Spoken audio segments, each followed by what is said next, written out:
Hi, everyone. I hope you had a great week. It is so cold in so many different places in this country. I live in the Northeast. It's freaking freezing. So I hope you're staying warm and that you have exciting or restful weekend plans ahead. I have two jewels for you today. They're meaty, so I'm going to try to be brief, but I think I've proven brevity is not my strength. So here we go. My first jewel is that more than ever, resilience is a key leadership skill.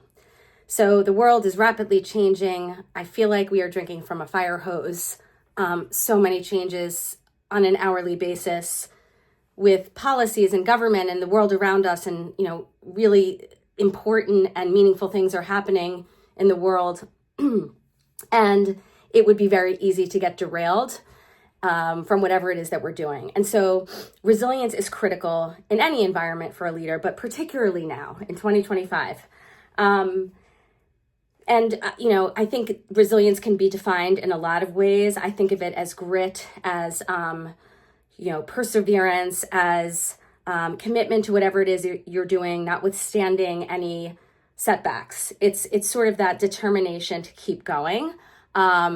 You fall down, you get back up. So however you define it, that resilience is key to effective leadership, particularly in a volatile, changing environment. So I said resilience is a leadership skill. And in my mind, by definition, skills can be created or improved upon or built. So how? That's the question, right? There's lots of ways to build resilience. I want to pose a few and choose the ones that resonate, and hopefully you'll want to practice some of these. So the first way I know to build resilience is to get really rooted in my what for anything.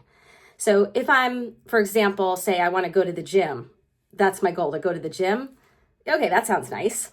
But that's not a real deep connection to an experience that I'm trying to create for my life. If, on the other hand, I'm talking about wellness and the importance of wellness in terms of my longevity, my quality of life, being around for my kids as they grow up and their grandkids, I become more rooted in that commitment, and setbacks are less likely to take me out. So if you are thinking about a goal or pursuing some endeavor, get really rooted in the what for, the why, the reason behind it. Because when you have setbacks, you can return to that commitment and recommit and keep going. So getting really clear on your what for is a way to build resilience.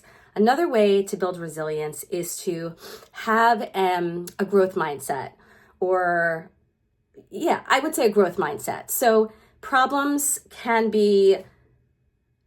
become problems and become obstacles depending on how you relate to them. Problems can also be opportunities. So the intention with me talking about this is to say that part of growing resilience is to learn to create a growth mindset such that when you are up against challenges or struggling with something, you find the opportunity. What is the learning opportunity? What is this? Why? How is this for you? What can I learn from this? How can I grow from this? Those kinds of questions. So a growth mindset. The third one is a combination of stress management and wellness, I would say. If your foundation is weak, if you are sleep deprived, malnourished, just overall unwell, psychologically, emotionally, spiritually, physically, resilience becomes that much harder. You need toughness and grit and to be fully sourced to be resilient. So take care to strengthen your wellness foundation, whatever that means for you. It's a very individual determination, but put energy into that. And then the last way I would say that I know to build resilience is to build a support network. Who are the people in your life who you can call at a moment's notice to remind you of your worth, your value, and how great you are?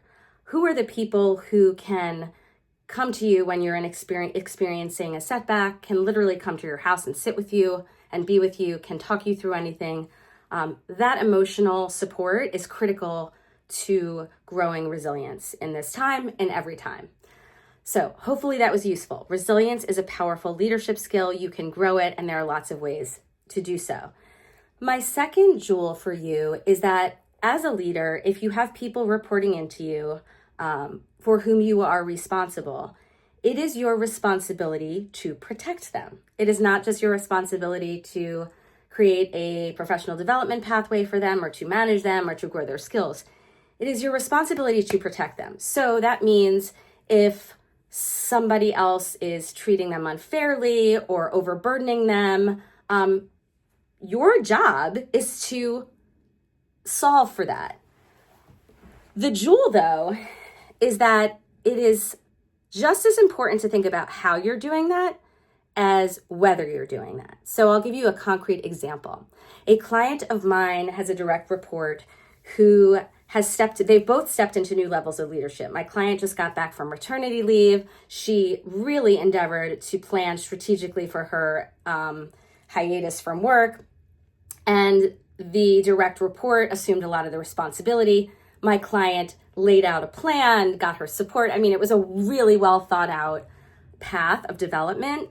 And this person was very much supported professionally in my client's absence.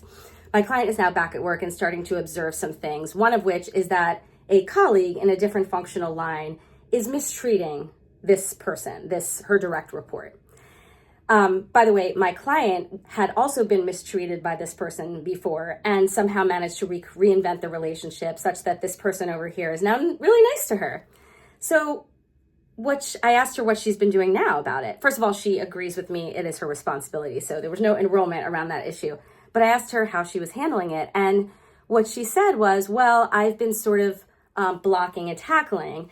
And whenever I feel like I need to step in, I just take it away from this other woman and I deal with it and I manage the situation. So that is one way to handle it. But we coached around the consequences of that. One, it's sort of undermining this person. Sorry, I can't give you names. It's undermining let's say it's undermining M's ability to grow and sort of thrive in the position because this is her work now. C came back from maternity leave. C is now relying on M. M knows how to do this, and C can't just take back the work she's delegated. That's undermining this person's growth. Also, signals over here to this man, he happens to be a man, that this person can't handle it. C's got to step in. So this paradigm is not going to work long term for C because she's moving on, she's moving up, she's starting to do other things.